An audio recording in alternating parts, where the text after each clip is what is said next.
এই যে গত রাত্রে বিয়ে করে আজকে নতুন জামাই আমার কাছে এসে হাজির। তুমি তো কালকে রাত্রে বিয়ে করছো, এখন অনুভূতিটা কি বলো? অনুভূতি কেমন জানি একটু নার্ভাস ফিল করছি কালকে সারাটা দিন।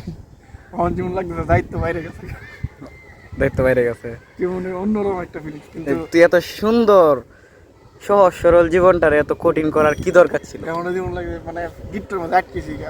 পরে কইতাছে যে কি কইতেছে? এই 8টা থেকে 5 জন লাগবে গা। খালি আমার বন্ধু নাই সজীব আর ফারেকের কথা চিন্তা করি। এরাও তো দিন কষ্ট করছে, এবারে এরার দল আমি যোগ দিই। তো এটাই তো আমার দলটা আস্তে আস্তে ছুটে হয়ে যাইতেছে।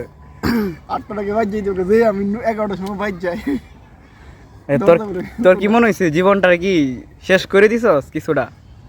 একদিক দিয়ে শেষ করলে আরেক দিক দিয়ে ভালোইছে, কিন্তু সব কিছুর তো শেষ আছে, এই কারণে শেষ করা ভালো। এক কথাই বলো। নতুন কিছু শুরু করছি, আবার এটা একটু মানায় নিতে কষ্ট হইব। আচ্ছা আচ্ছা এটাই আর কি। আচ্ছা আচ্ছা বন্ধু, তুমি জাতির উদ্দেশ্যে মানে তোমার সব কিছু নিয়ে কি বলতে চাও?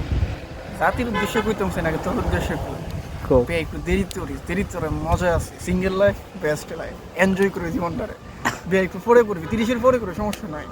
আচ্ছা আচ্ছা, ধন্যবাদ।